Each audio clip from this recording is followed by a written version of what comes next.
Hey guys, today we are going to examine the Ramappa temple, which shows some solid evidence of rock melting technology. Here you can see Lord Krishna playing his flute and his foot is touching a leaf of this tree.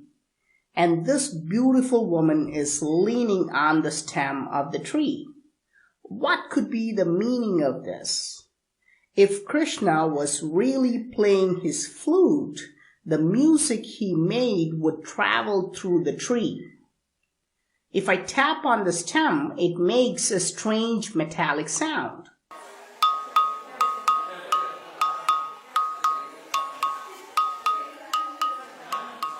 This is made of one solid rock, but yet it makes different sounds when tapped in different parts of the tree stem. Note the difference in sound.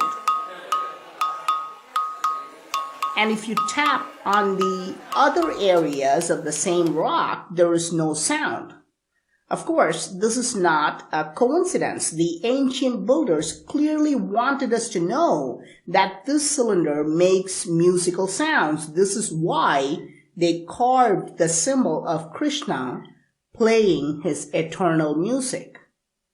But is the structure a carving? All historians and archaeologists claim that everything in this temple was manually carved by hard labor. But how could you carve a cylinder on rock that makes music? And even more interesting, how do you carve a cylinder which will make different notes when tapped in different areas? And notice the width of the stem. It has the same width from top to bottom. The different sounds are not created because of the variation of size or shape. Sculptors and stonemasons confirm that there is no technology today to carve a single rock which can make different sounds when tapped on different areas. But how was such technology used at least 800 years ago in this temple? The only way to create such different sounds is by altering the density of the rock, by melting the rock and molding it into a desired shape. But is it even possible to melt rocks and make it into different shapes? In 2016, University of Buffalo demonstrated something strange. They put rocks in a furnace, heated it to over 2,500 degrees Fahrenheit, and made it into a liquid. In fact, nature does it all the time. It throws out liquid lava whenever there's a volcanic eruption. When scientists at University of Buffalo poured this molten rock out, they gathered it into a simple cast made of sand. You can see the molten rock quickly fills up and takes the shape of the cast. This is exactly how we make metallic objects like swords and weapons, for example. Did ancient builders use the same technology of melting rocks and mold them into desired densities? This would be the only way to make it create different sounds in different places. What's really interesting is that University of Buffalo chose the same type of rock as the ancient builders. They're both basalt. Basalt rock has the properties that are ideal for melting and casting into different shapes. But this temple has another interesting evidence of rock melting technology.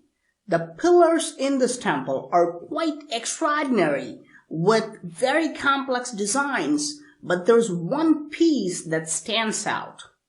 Not because it is carved, but because it has been left blank, while all the other pieces on the same level are carved.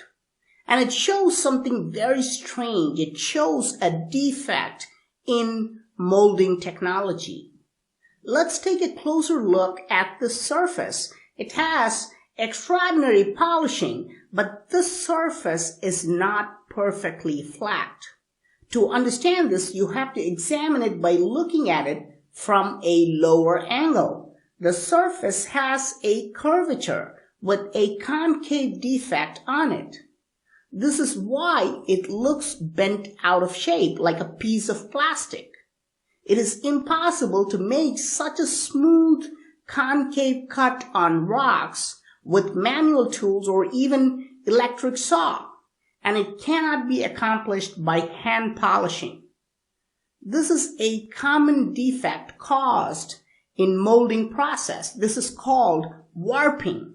When we mold objects, the liquid sometimes will cool at different rates in different places. This will cause the object to become bent out of shape. And this is exactly what happened here. This was a defect made while melting and cooling the rock. The ancient builders recognized that this was a defective piece. This is why they did not carve anything on it. Now remember, I showed you the floating rocks which were used on the tower of this temple. These bricks were created by heating mud to a very high temperature and adding other ingredients to make them lightweight. You can click on the top right corner of this video to see it. From all these evidences, we can clearly see that ancient builders were using rock melting technology. Please share this amazing ancient technology with your friends. I'm Praveen Mohan. Thanks a lot for watching. Don't forget to subscribe and also click on the bell button to get all the updates.